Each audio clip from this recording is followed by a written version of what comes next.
Who am I? Who are we? The whole world should seek their supreme nature. Welcome back, everyone, to Mind Podcast. True spirituality helps us face daily life.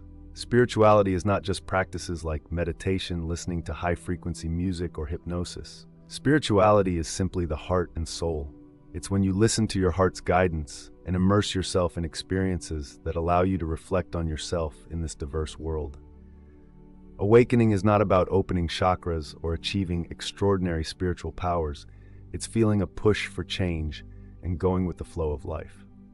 It's wanting to leave an unsatisfying job, end a hurtful relationship, pursue a dream many might call crazy, and having the courage to think and act on what feels right to you. That is spirituality. Awakening is the next natural phase of human development, an understanding of the essential nature of our being. This is not a mystical or religious experience limited to a few. It is available to everyone. What we truly are is already fully awakened, fully aware, and completely infinite. Your true essence is closer than you think. Whole, complete, peaceful. The next step in science, seeing consciousness as the foundation. Consciousness is the absolute reality of the universe. What is awakening? It is self-knowledge, self-awareness. Whatever term you use, true self, inherent self, Buddha nature, the way, or divine consciousness, it doesn't matter. In this video, we will call it mindfulness. Mindfulness is not a trait belonging to any religion. Awakening, or becoming aware, is like waking up from a dream. The dream of your character in the play of life. Through our heroes, we experience the world with all its beauty and ugliness, what we might call the duality of life and death.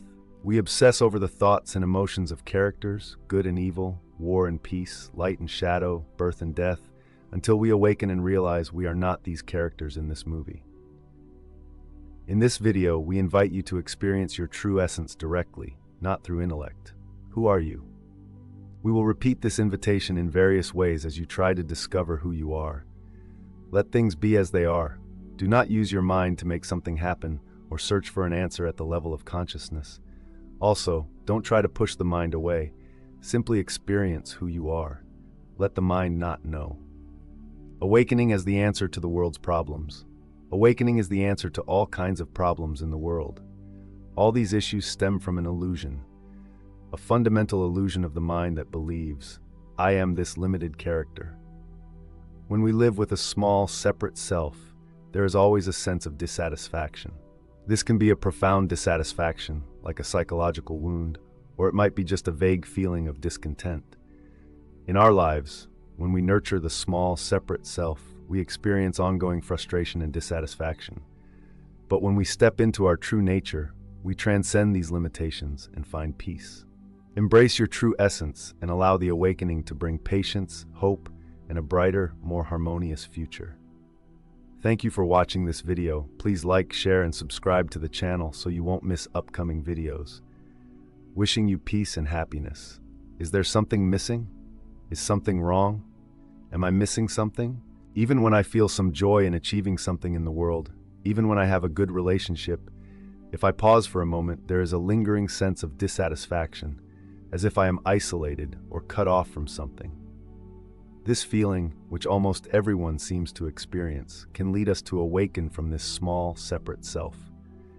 Its nature is a kind of anxiety about separation. This limited character tends to grasp at what it wants, a conditioned pattern of striving for what it desires or trying to push away what it doesn't want. One might say it's an endless process, a principle of pleasure, the pursuit of joy, and the avoidance of pain. If we believe that we are this conditioned personality, this pattern, then we suffer and create suffering in the world. The world becomes a reflection of this self-centered consciousness. The benefit of awakening is that you suffer less, and so do those around you. I have no doubt that my initial connection to understanding God was an awakening in my life, the greatest awakening I've ever experienced. I went about like a robot, doing things I was taught from a young age. I had a formula: get a car, get a job, buy a house, get married. To me, it seemed like this formula was what life was meant to be. Then, one day, I realized that although I had checked off many things on my list and achieved a measure of success in my career, those things didn't matter. I woke up and saw that all of it was meaningless, shocking me with its utter lack of significance. everything was empty. Who are you when you stop following the script? Who are you when you stop following the script built into your character, inherited from your parents, society, and biological conditions? New dimensions appear in this game. A path opens up, but it reaches no destination. This is the unexplored path, the removal of illusions to arrive precisely at your current position. Understand that the peace and happiness we desire above all else can never be found in objective reality. These cannot be provided by material objects, achievements, or relationships. I encourage you to understand this and not waste the rest of your life seeking satisfaction where it cannot be found. This is the most important research you can undertake, and your happiness depends on it. The greatest question in my life, which I believe most people encounter at some point, is simply, what is the purpose? What is the meaning of life? I was amazed to learn that the meaning of life had nothing to do with what I had done. It wasn't about my job or my career. It wasn't about most things in my physical life. I realized my life's purpose was to experience, express, and understand who I truly am.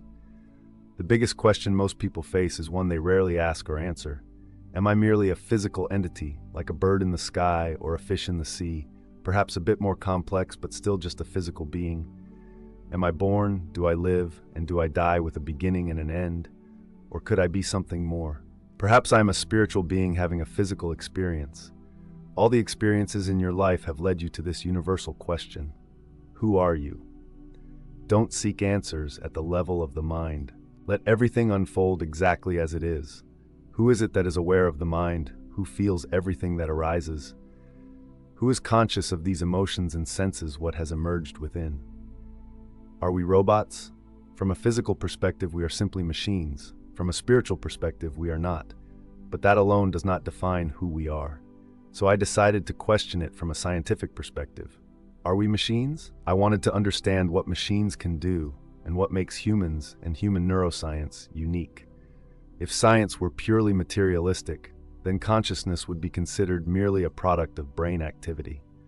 The materialistic model that dominated the last century dismissed anything beyond the physical, anything unverified by scientific methods.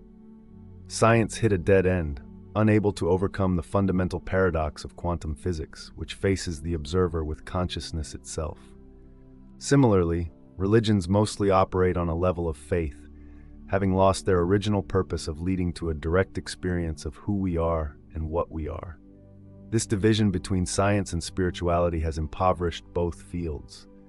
Religious and spiritual systems need rigorous methods to facilitate awakening, and science needs openness to the possibility of something beyond matter.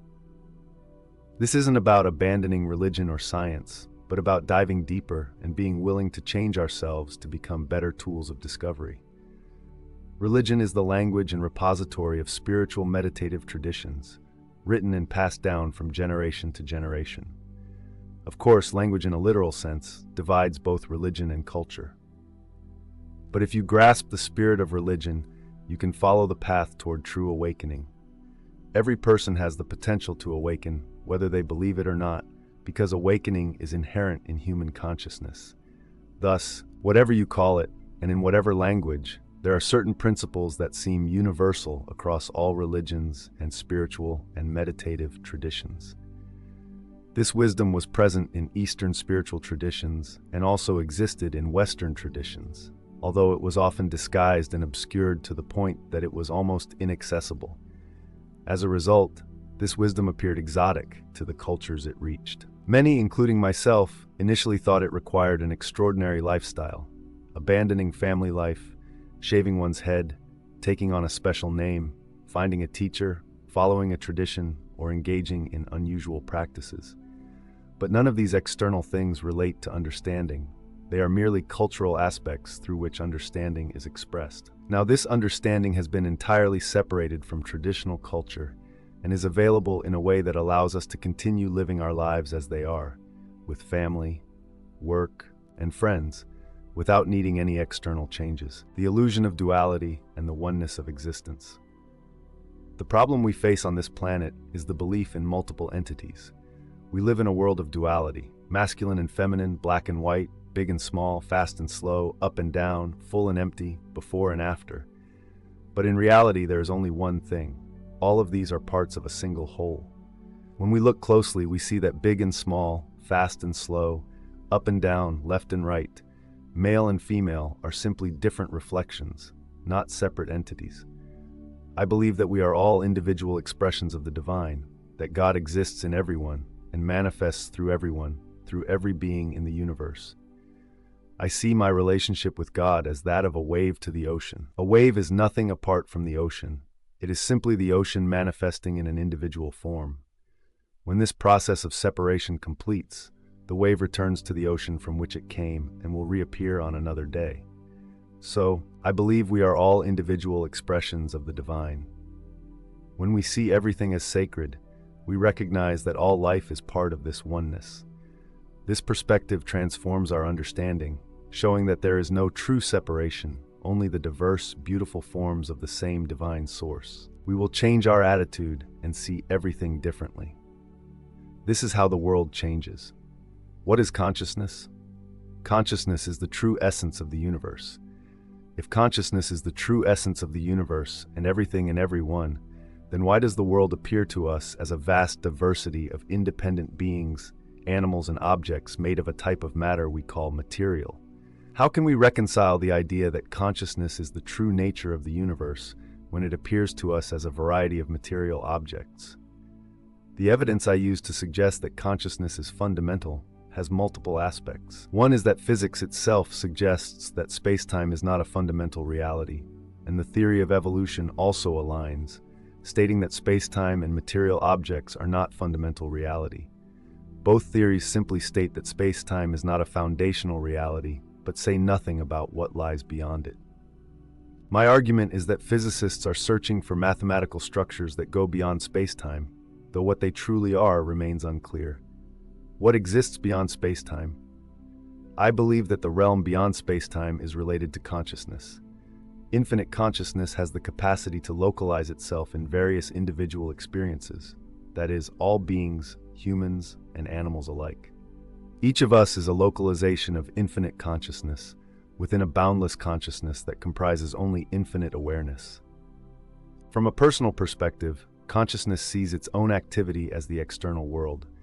Therefore, what appears to us as a world filled with material objects is, from a true perspective, the activity of a single infinite consciousness.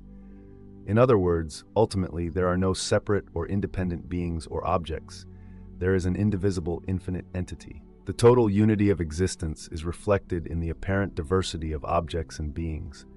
If we awaken, we realize that there is a singular consciousness masquerading as all the different beings on this planet.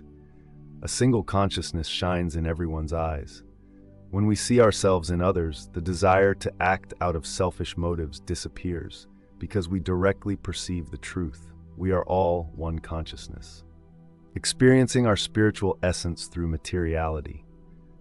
Our spiritual nature can only be fully experienced in the physical world for a very important reason. The opposite is available to us. For instance, if I want to experience myself as light, I cannot do so if I am surrounded solely by light. Nothing but light would exist around me, making it impossible to experience myself as such. This is a beautiful metaphor for the spiritual realm. Thus, I must come into the material realm, where there is something different, something that is not light. If I wish to experience myself as light, not just to know myself as light, but to truly experience it, I can only do so where there is a contrast, in this case, darkness. So I bring myself into the physical world, where light and darkness coexist. Then, in my external manifestation as light, I can truly be myself, and understand that beyond our differences, we are all the same. This sameness doesn't mean we are the exact same being. Rather, it is the experience of unity, of togetherness.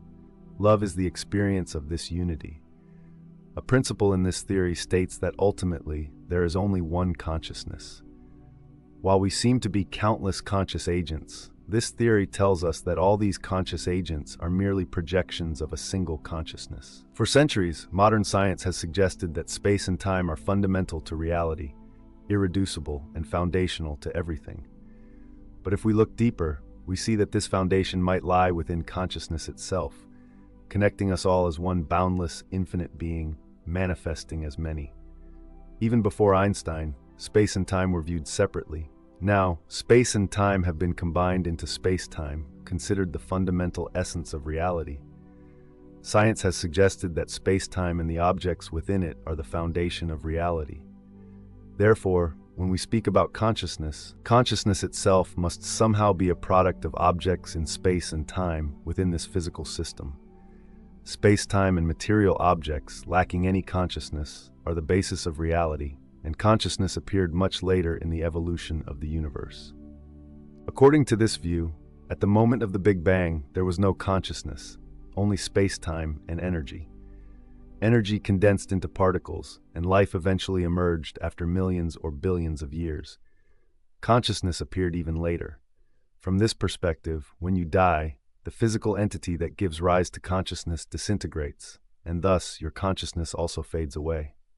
This approach essentially dismisses consciousness as a fundamental aspect, suggesting that consciousness disappears when the body dies.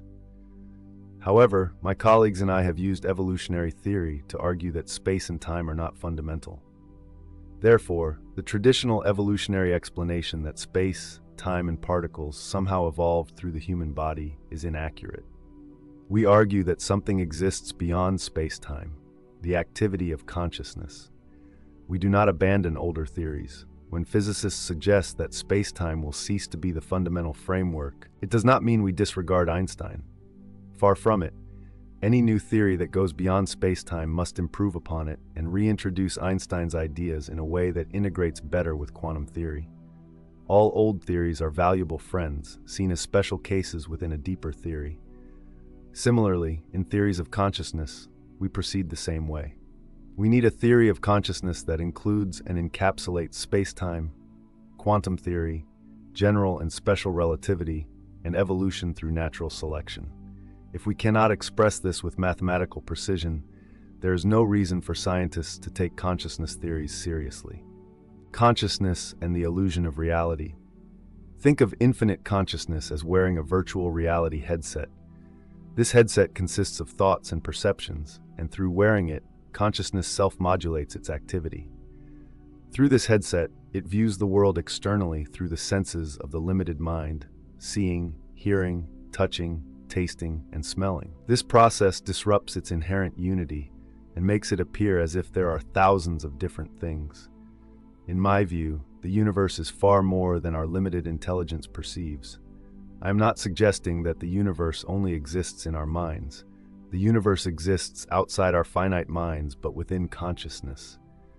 It is the limitations of our finite minds that give the universe its tangible expression. When we observe the universe, we encounter a reality that existed before we perceived it. We see it through the lens of our perception capabilities, giving it this appearance. Many spiritual traditions propose that what we perceive, the objects in space-time, our physical bodies and so on, is not the ultimate reality. There is a deeper reality, a reality of consciousness that transcends space, time, and material objects. Awakening, realizing our true nature. We are not separate from this deeper reality. In a sense, this reality is our essence. Awakening means dispelling the illusion that we are merely small bodies in space and time. It is a realization that, in truth, we are the source of everything we see in space and time. We create it instantly as we perceive and interact with it. This shift in perception reveals the profound connection between ourselves and the universe, awakening us to our role as active participants in reality, rather than as mere observers.